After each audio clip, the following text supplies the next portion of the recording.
রোজার সময় প্রায় সময় আমরা অনেক কনফিউজ থাকি যে আমরা অ্যাকচুয়ালি আমাদের জিম রুটিনটা কেমন হবে, আমাদের ডায়েট প্ল্যানটা কেমন হবে, এ নিয়ে প্রায় সময় আমরা অনেক অনেক কনফিউজ থাকি। But gravity fitness for the first time চট্টগ্রামে নিয়ে আসলো একটি একটি প্ল্যান, ডায়েট প্ল্যান, যা কিনা আপনাদেরকে গাইড করবে চট্টগ্রামের one of the popular nutritionist Iqbal Hossain. Please welcome Iqbal Hossain ভাই। Thank you. আসলে আমাদের পুরা রোজার একটা মাস অন্য 11টা মাসের চেয়ে একটু ভিন্ন। এই সময় আমরা একটা লম্বা সময় ফাস্টিংয়ে থাকি, এরপর আবার খাওয়া দাওয়াটা শুরু হয়। তো এই সময় আসলে খাওয়ার প্যাটার্নটা মেনটেন করাটা খুব বেশি জরুরি। আমরা অন্যান্য সময় দেখা যায় একটা নির্দিষ্ট সময় পরপর খেতে অভ্যস্ত থাকলেও রোজার সময় একটা নির্দিষ্ট সময় হয়তো সেহরিতে একবার খাচ্ছি, ইফতারিতে একবার খাচ্ছি। তা আপনি যদি সেহরিটা ঠিকঠাক করতে পারেন তাহলে সেক্ষেত্রে দেখা যাবে পুরো দিন রোজা রাখাটা আপনার জন্য সুবিধা হবে। আবার ইফতারটা যদি ঠিকঠাক করতে পারেন সেক্ষেত্রে আপনি দেখা যাচ্ছে সুস্থ থাকতে বেশি সহায়ক হবে। তো আমরা একটু জেনে নিই যে আসলে সেহরিটা কীভাবে হবে। সেহরিতে আমরা জাস্ট নর্মাল খাবারটা খাবো, কিছু কার্বোহাইড্রেট হিসেবে ভাত, রুটি এগুলো থাকতে পারে, প্রোটিনের সোর্স হিসাবে মাছ, মাংস এগুলো থাকতে পারে, একটু ডাল থাকতে পারে, একটু সবজি থাকবে অবশ্যই। আর সবচেয়ে গুরুত্বপূর্ণ ব্যাপার যেটা, এই সেহরিতে যদি আপনি একটু দুধ রাখেন একটু, তো দেখা যায় দুধের গ্লাইসেমিক ইনডেক্স কম হওয়ার কারণে এটা আপনাকে খুব ধীরে ধীরে এনার্জি দেবে। সেক্ষেত্রে পুরো দিনটা রোজা রাখাটা বা না খেয়ে থাকাটা আপনার জন্য বেশ সুবিধা হবে। এই জন্য চেষ্টা করবেন একটু দুধ বা দুধ জাতীয় কোনো পণ্য রাখতে। দুধে যাদের অ্যালার্জি বা আইবিএস এর প্রবলেম আছে আপনারা দুধের পরিবর্তে টক দইটাকে এখানে রাখতে পারেন। এরপরে দেখা যায় প্রায় 12 থেকে 13 ঘন্টা ফাস্টিংয়ের পরে আমরা যখন ইফতারি করি, এখানে আমরা সবচেয়ে বেশি ভুলটা করে থাকি। দেখা যায় আমাদের আসলে ইফতার আমাদের একটা ট্র্যাডিশন হয়ে গেছে। ইফতার বললে আমরা বিভিন্ন রকম ভাজা পোড়া এগুলো বুঝি, কিন্তু ইফতার জাস্ট একটা মিল, একটা খাবার। এখানে আপনাকে খাবারটা সবসময় ব্যালেন্স করে খেতে হবে। আপনি যখন 13 ঘন্টা বা 14 ঘন্টা না খেয়ে থাকছেন, আপনার সবচেয়ে দুর্বল পার্টটা হচ্ছে তখন পরিপাকতন্ত্র।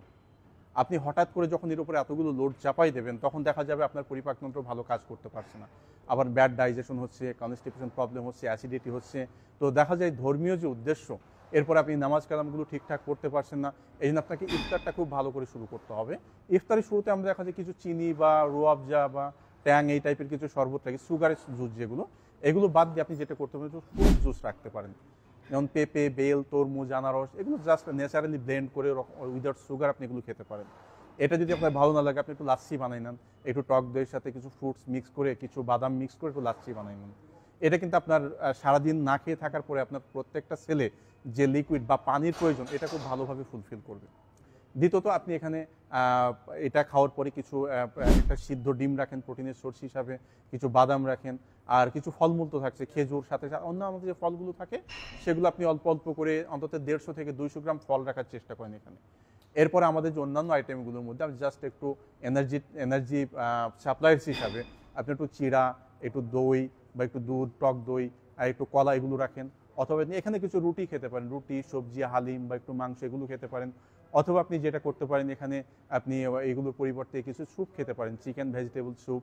অথবা আপনি যেটা করতে পারেন, একটু কিছু চিকেন গ্রিল, কিছু সবজি, কিছু স্যালাড এগুলো রাখতে পারেন। নর্মালি আমরা সবসময় বলি ডুবো তেলে ভাজা হয় এমন খাবারগুলো যতটা সম্ভব না খেতে। এই খাবারগুলো যখন আপনি দিচ্ছেন তখন এগুলো ডাইজেস্ট করার জন্য এই অর্গানগুলোকে সবচেয়ে বেশি কাজ করা লাগছে। আপনার লিভারের উপর চাপ পড়ছে, ক্ষুদ্রান্তের উপর চাপ পড়ছে, তখন এগুলো দেখা যায় সারাদিন এগুলো না খেয়ে থাকার ফলে বা কোনো রকম খাবার না পাওয়ার ফলে এইগুলোকে ডাইজেস্ট করতে খুব বেশি প্রবলেম হয়ে যায়। আর অতিরিক্ত তৈলাক্ত খাবার যখন দেবেন তখন চাপটা সবচেয়ে বেশি পড়ে লিভারের উপরে, কারণ তৈলাক্ত যত খাবার আমরা খাই এইগুলোকে ডাইজেস্ট করতে সবচেয়ে বড় ভূমিকা পালন করে আমাদের লিভার। কিন্তু দেখা যায় এটার উপর যখন অনেক বেশি তৈলাক্ত খাবার চলে আসে তখন আপনার অ্যাসিডিটি প্রবলেম, কনস্টিপেশন প্রবলেম, পুরো মাস জুড়ে এটা যদি চলতে থাকে তখন দেখা যাবে যে না, আপনি পুরো মাস রোজা রাখার শেষে একটা অন্যান্য অসুখ বিসুখে ভুগছেন। তাই চেষ্টা করবেন এই ধরনের খাবারগুলো এখান থেকে একটু বাদ রাখতে। অনেকে দেখা যায় ইফতারের পরে রাতে আর কিছু খাই না, তারাবির পরে আমরা সবসময় বলে থাকি রাতে আপনি হালকা কিছু খাবেন। সেটা কি হতে পারে, একটু দুধ হতে পারে, একটু দুধের তৈরি অল্প খাবার হতে হবে, ঠিক আছে, ভাত রুটি দরকার নেই। আপনি একটু এখানে একটু স্যুপ খেতে পারেন, অথবা আপনি এখানে একটু ওটস খেতে পারেন বা কিছু ফ্রুটস খেতে পারেন, এই এনাফ। আপনি যদি সারাদিনে এই 3টা ভাগে খাবার ভাগ করে খান তাহলে দেখবেন যে আপনি পুরো মাস রোজা রাখতে আপনার যেমন সুবিধা হচ্ছে, প্লাস আপনি প্রপার নিউট্রিশনটা এখান থেকে পেয়ে যাচ্ছেন। আপনি রোজা রাখছেন বলে কিন্তু আপনার ডেইলি ক্যালোরি কিন্তু কমবে না। আপনার ডেইলি যে পরিমাণ ক্যালোরি রিকোয়ারমেন্ট আপনাকে সেটাই খেতে হবে, কিন্তু 2 থেকে 3 ভাগে ভাগ করে খেতে হবে। দেখা যাচ্ছে আপনি হয়তো ডেইলি 2000 ক্যালোরি ইনটেক করতেন, এখন আপনাকে এই 2000 ক্যালোরি ইনটেক করতে হবে, কিন্তু 2 থেকে 3 বারে ভাগ করে। আপনি একবারে বেশি করে খেয়ে পরে আর খাবেন না, এই কাজটা কখনো করা যাবে না। এক্ষেত্রে খাবার বাছাই সবচেয়ে বেশি সতর্ক হতে হবে। তাই আপনারা চেষ্টা করবেন এই বিষয়গুলো একটু মাথায় রাখতে।